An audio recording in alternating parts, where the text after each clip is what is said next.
Alex Pereira is here to make 205, the light heavyweight division, great again. And here's what I mean. So throughout the years and time, I don't know why I got so high pitched there, but throughout the years of time, the UFC light heavyweight division has been the most prestigious and just most iconic division of all time when it comes to MMA. And over the past few years, this division, no doubt, has lost shine, lost attention, and it's kind of faded and kind of taken a back seat to a lot of the other divisions in sports, and it's lost that stud power. The UFC's trying to correct it by sending Alex Pereira up to 205. Now, before I get into the video and tell you everything that you need to know and why I'm saying this, subscribe to my channel. I appreciate you all. Let's get going. UFC's 205-pound division consisted of guys like Chuck Liddell, the Iceman, one of the most iconic Vikings in MMA history, to Johnny Bones Jones, the GOAT of the UFC, to Daniel Cormier, one of the greatest champions we've ever seen in the UFC, who is an iconic commentator, one of the most prestigious wrestlers we've ever seen inside the sport of mixed martial arts, to Alexander Gustafsson. You know, he's fought John Jones. He was the first guy to really push John Jones and make it look like John Jones is beatable and show people that this guy can possibly be beat at some point. Then you have Glover Teixeira, who eventually became champion older in his career, but was there for the long haul, man. Tito Ortiz. And, you know, the list really goes on, right? There's a few people I'm leaving out. Rampage Jackson, Sugar Rashad Evans. There's really too many names, and I didn't want to sit here and reminisce, you know, in this video. The point is, why was Dana White so adamant about Alex Pereira going up to 205? After Pereira lost to Adesanya in the most recent fight back in April, where Adesanya got the KO, someone asked the question, they were like, what's next for Alex Pereira? Before they could even finish the question, Dana White's like, yeah, he's going to 205. He's going to 205. And what makes you so sure that he was going to go to 205? Why is this happening? Other than the obvious, we get the guy's big. He was struggling and to drain himself to make 185. We got it, all right? They sent Alex Pereira up to 205 to make the division great again. And what I mean by that is this is not some Donald Trump endorsement. This is not some sort of, it's the facts. UFC's light heavyweight division, since John Jones a few years ago vacated the 205 belt, has just been flat. Even when John was defending the belt, all right, Dominic Reyes came up. It was this exciting matchup with Dominic Reyes where people actually thought that he beat John Jones, and you have an argument. That's not what this video is about, so I'm not going to go down that route. Otherwise, I'll be talking about that for the next hour, and I don't want to bore you to death with that, but there's an argument for that. Then John goes and, you know, he fights Thiago Santos when Santos was in his prime, and he blew out his knee in the first round and went the distance with John, and people thought it was a close fight. And then people are like, is John motivated? What's the deal here? So the bottom line is John takes his time off. He goes up to light heavyweight or to heavyweight, leaves light heavyweight. Jan Blachowicz is champ. They send Adesanya up to try to take the belt from Blachowicz because Blachowicz is not marketable. That was the whole idea there. They thought Adesanya could, you know, it was the right time coming off several wins. Who's he going to fight? Really no matchup for him. They send him up there to try and get the job done against Jan Blachowicz. Can't get it done. Then Alex Pereira bursts onto the scene, knocks out Adesanya, and then Adesanya gets his revenge. They knew that this time was coming. They knew that they were going to send Alex Pereira up to 205 to get the job done.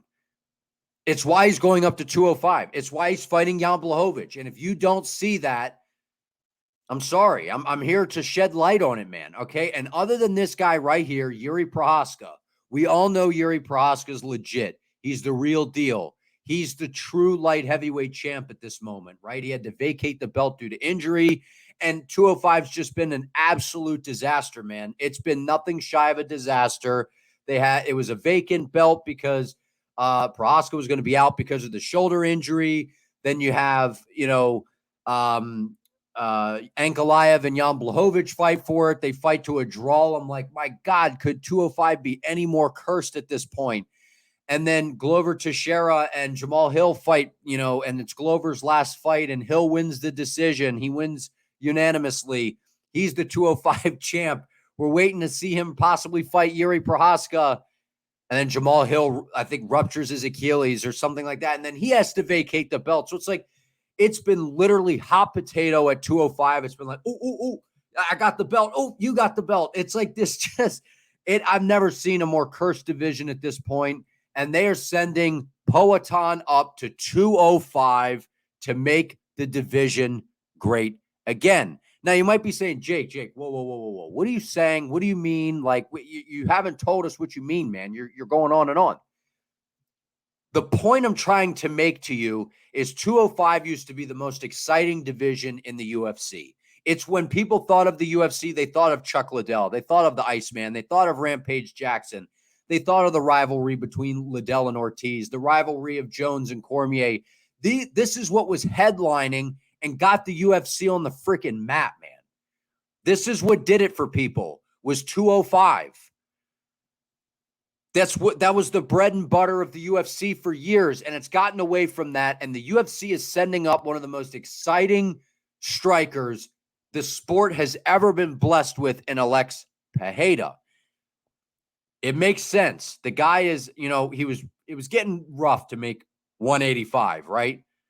There's a lot of good wrestlers at 185, kind of towards the top of the heap, or guys that have good grappling credentials that could cause Pereira some issues, right?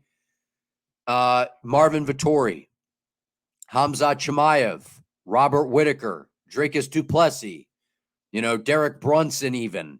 I'm maybe missing someone here or there, but the point is, if you go up to 205, yes, there are guys that can grapple, but they are slower. Alex Pereira is going to have a speed advantage at 205. We're going to see that against Jan Blachowicz.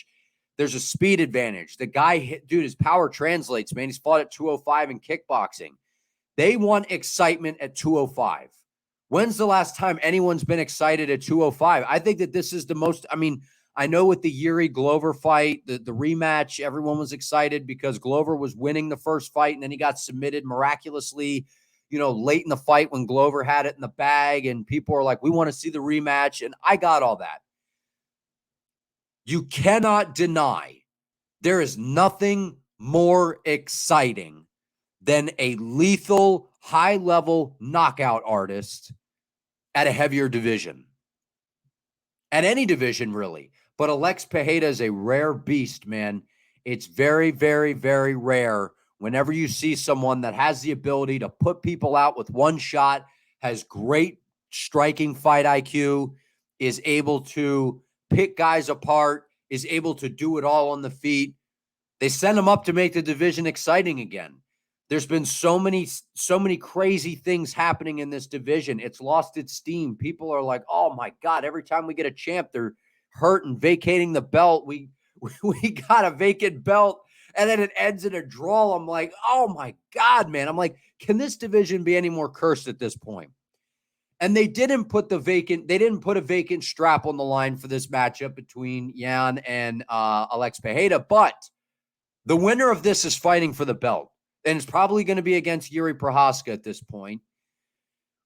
And I think Magomed Ankalaev is going to be left out, man. The UFC is so pissed, dude. They are pissed. They listen, Jan Blachowicz is a nice guy, right? Everyone respects him. He's a super nice guy, but he's not a draw. He's not a draw. He just isn't. I'm sorry. He's got the legendary Polish power. And I like Jan Blachowicz. I think he's a great dude. I'd want to sit down and have conversations with him. He's the nicest guy. He's super well-rounded. He has a full mixed martial arts skill set. But when push comes to shove, are people lining up at the front door to watch this guy fight? Are they like, I got to buy the pay-per-view to watch? Don't think so. When you got a scary Brazilian that's 6'4", 6'5", and knocks people dead with one shot and walks out to the octagon, and he's like, ah! That's like, that's art. That's like, people are buying into that. They're like, there's this figure, there's this character, there's this persona, this hitman that the UFC is sent up to 205 to take out Jan Blachowicz in probably one of the more favorable matchups for Alex Pereira at 205. I know Jan is a former world champion, kickboxer, Muay Thai guy. I got it. He's better on the ground than Alex Pereira. I got it. Alex is faster. His striking is definitely better. Jan blocks and does a lot of reaching like this. He does the stop, he does the stop blocking, as, I would call it, which is reaching and pulling your head away. It's a disaster against Alex Pereira, dude. The more I watch film of Jan Blachowicz over the past few days, if Jan doesn't get this fight to the ground, man, it's a problem. He can stand with Alex Pereira, but I wouldn't advise. I wouldn't advise it, man. Izzy Adesanya just did something on his YouTube channel and said Alex hits way harder than Jan Blachowicz. Again, Jan is bigger and stronger probably in terms of like the, pound for pound strength, but in terms of like just punching and technique and understanding how your body works and whipping shots, Alex Pereira hits harder. Alex Pereira, if you have not seen him in Glory Kickboxing, fighting 205-pound striking specialists, this guy has knocked them dead with one shot, just like he has done at 185. They sent him up to 205 to make it exciting. They want him in the mix. They want him to be champ at 205. He doesn't speak English, which is a little bit of a ding.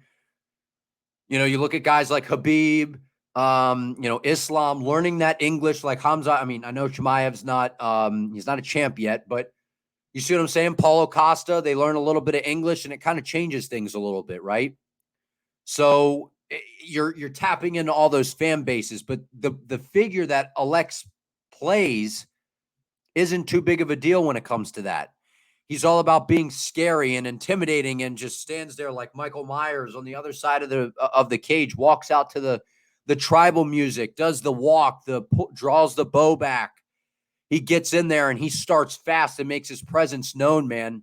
And he is oddly calm in there. I've never seen a fighter so calm in the midst of combat in my entire life compared to Alex Pereira. The dude's he's so relaxed, at times maybe too relaxed, but he's very relaxed. They sent him up to 205 to get the job done against Jan Blachowicz.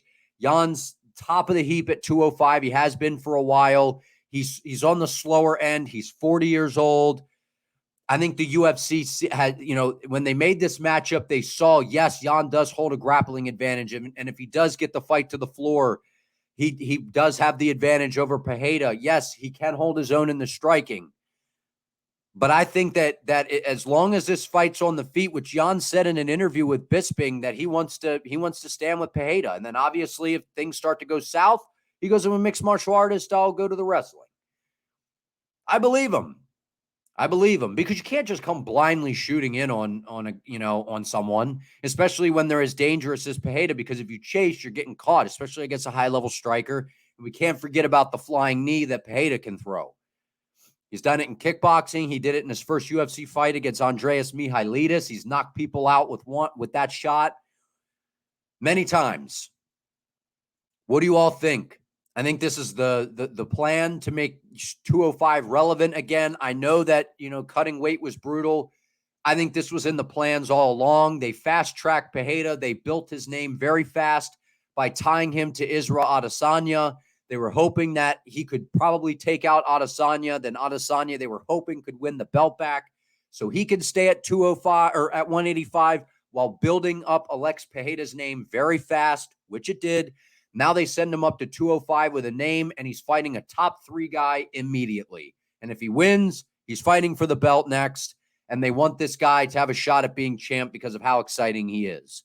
What do you all think? Don't think I'm stretching too much here. Like, subscribe. I appreciate you all. I'll see you in the next one.